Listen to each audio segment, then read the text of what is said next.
What's up? Welcome to Tales Tomorrow. I am Morrow, your storyteller for today, and with me I have some more RPG horror stories. I'm not feeling that well, so apologies ahead of time if today's stories are gonna be a little bit sickly or sniffly or anything. I'm gonna try to edit around it and try to make myself sound good, but either way, let's get some RPG horror stories for today. Player wants me to change the backstory of NPC because she didn't like it.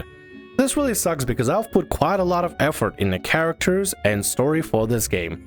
Few of my friends decided that we should start a D&D campaign. All except me, and the other guy had never played before, although all of us have watched Critical Role and that's how the others got into D&D. There is me and two other guys and two girls. Those said that I should be the DM because I've been playing the longest. I spent quite a lot of time in the last 2 weeks helping them with their characters and backstories.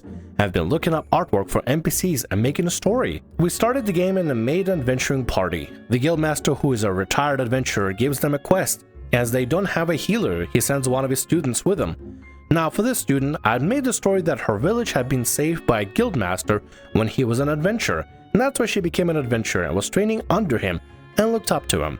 One of the players, Sarah, while talking to this NPC, said the guildmaster looks lousy and incompetent, and the NPC takes out her weapon and tells her to take the words back. Sarah got really pissed about this and told me I shouldn't be making such female characters who looked up to male characters in such a creepy way, and that I was taking away player agency by not letting her RP properly. I thought this was RP opportunity, but apparently not. She kept making remarks the entire session about this. How I should learn to make better NPCs, that it was a cliche to have a girl saved by a man, that I should learn from Matt Mercer how to write better female characters. This led to us arguing and stopped the session early.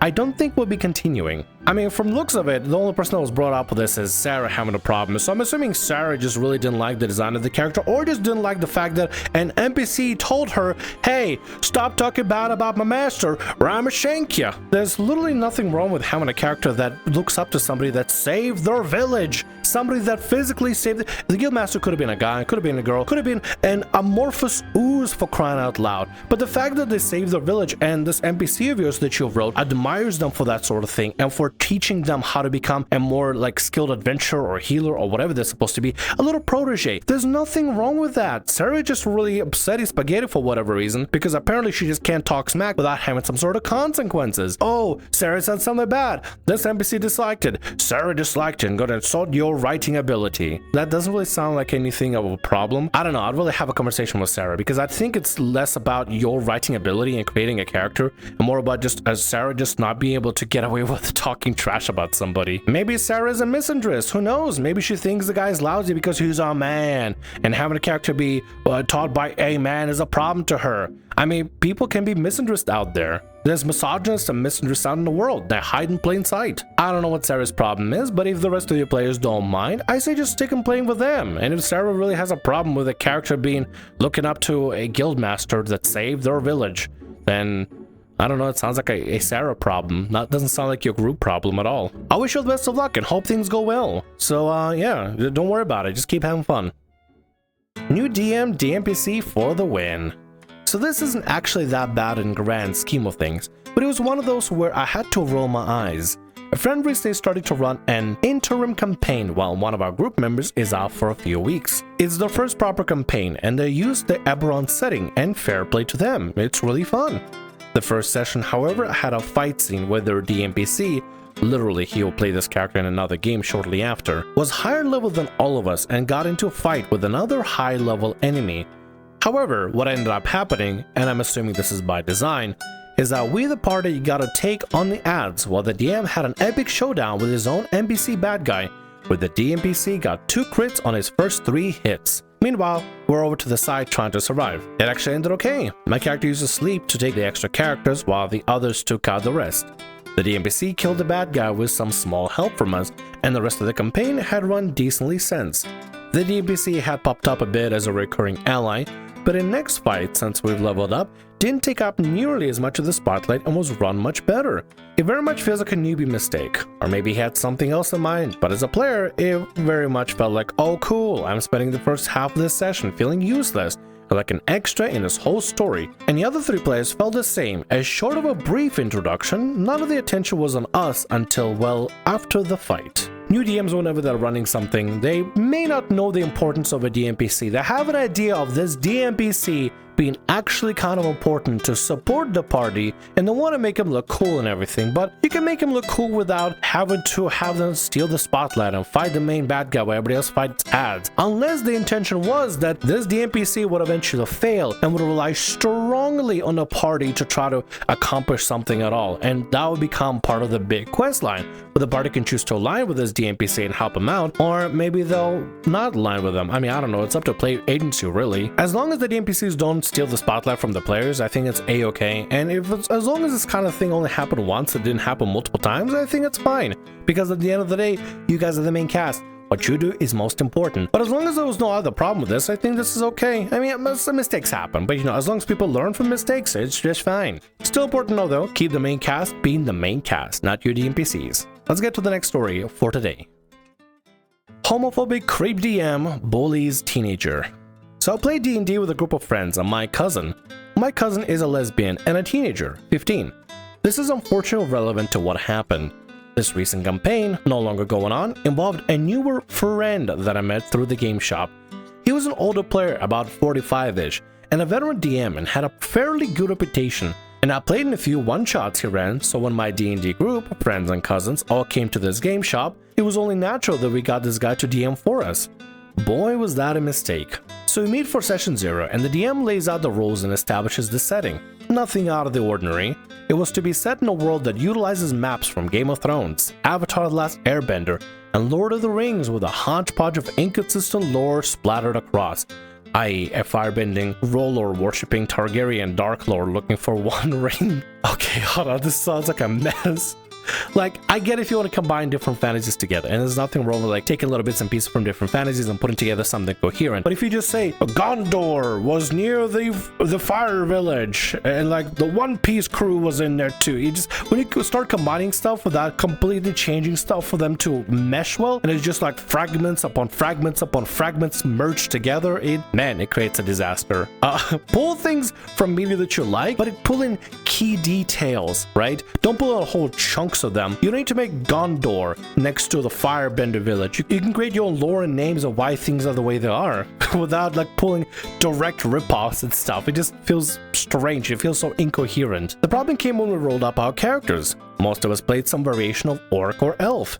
I was personally a half-elf barbarian, but my aforementioned cousin decided to play a female tiefling druid who was married to a woman. None of us took issue with this except the DM, who made an offhand joke about scissoring. I'm embarrassed to say I don't know what that meant at the time, even though I definitely should have. The DM should really know not to make that kind of joke like around a 15-year-old. It's a minor. Why are you talking like a weird... Why are you making these inappropriate jokes around a minor? Maybe a whole other table if everybody was off age. But when you have a 15-year-old at a table, maybe pump the brakes a little bit. I mean, the guy's 45. He should know to pump the brakes about this sort of thing. The BBG was basically the aforementioned Dark Lord, and our job was to travel the globe looking for magic items to prevent him from taking over the world. We had about 4 sessions before I noticed the disproportionate amount of homophobic NPCs and DMPCs who would target the tiefling druid. A couple of them even attacked us. One time, after she talked about her and her wife's daughter who's adopted, and just had to bring in a whole ass DMPC to object. I'm paraphrasing, but he basically said, "No way you two got a baby, you're literally gay," as he started laughing his ass off. Then he said, "Magic ain't gonna make a baby out of 2 holes," and he started laughing again like an ass. I glared at him and he said, "What? It's true. It's basic biology." Ended up making an excuse for us to leave early that day. This probably would have been a great time to reconsider finding a different DM, but I'm assuming the story continues and you guys continued with this guy, which honestly was a bad idea. If he gives a really bad vibe early on, I don't think he's really gonna change. I think he just really finds homophobic jokes funny, and if that's not something you're into or your cousin is into, probably best just to pull out before, you know, before this gets more worse. But you didn't. It looks like there's more to the story, so let's see what happens. By the way, I'm not OP blaming or anything, but like, if anything, if there's ever a time to decide not to come back, was this time. Like, it will be a perfect time to avoid the rest of this. After that session, I asked my cousin if she wanted to talk to him because I was ready to lay into his ass. I told her I can find another game. She said, "Nah, please don't. He's probably in the closet himself." A lot of guys like that are. Plus, sometimes characters can be assholes. It's part of D&D. I agreed to not talk to him to respect her wishes.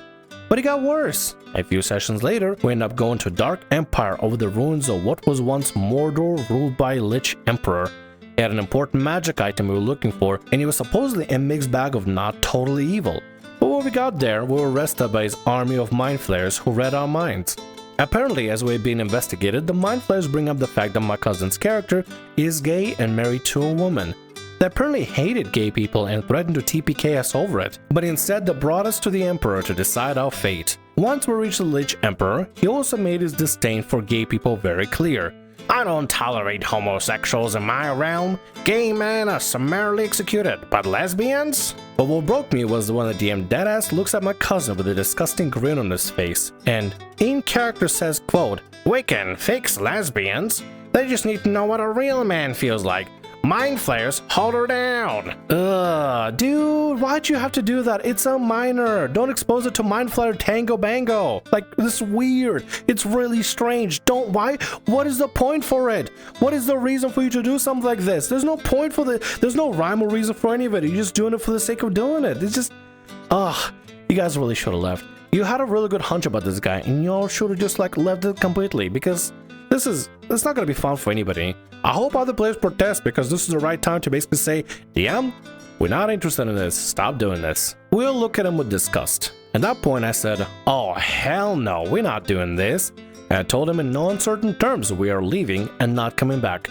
The DM didn't try to walk it back and said, what, it was a joke. Come, don't tell me you're really gonna rage quit over this. I refused to listen and just grabbed me and my cousin's things. Thankfully, my friends all backed me up, so there wouldn't even theoretically be a chance for my cousin to give him the benefit of the doubt and stay in the game. The campaign ended right then and there. My cousin did thank me at the end and said that she wouldn't want to play with him again after that. And later we did find a better DM to play with. I'm glad you did. I probably shouldn't have stayed for the game. Honestly, shouldn't have come back. The guy didn't seem like he was giving off positive vibes. Listen, sometimes it's just good to believe your instinct. If you feel like somebody is being a little bit too weird about specific matters, whether a character is gay or not, like I get it, conflict and stuff is completely fine. Like D&D worlds can have all kinds of conflicts, but it has to be part of the story. There has to be a narrative reason for it, so it feels interesting. If it's just, I hate gays for the sake of hating gays, that's not interesting at all. Bigotry for the sake of bigotry. If the world has a toxic lore, has some sort of conflicts just for the sake of having the conflict without having some sort of a story, then what's the freaking point in the first place? Anyway, OP and cousin and everybody else, I hope you're having a better time playing with a better DM out there. Somebody that actually has a little bit of nuance. It doesn't put things just because haha funny. And with that, that's gonna be all our stories for today. I want to thank you very much for watching, and thanks so much for being here. If you like what I do, consider subscribing to the channel and leaving a like. Also, if the RPG Horror Stories ever goes down, or if you want to submit your own personalized horror story, email is down in the description below. I'll see you again in more Tales Tomorrow. Bye bye.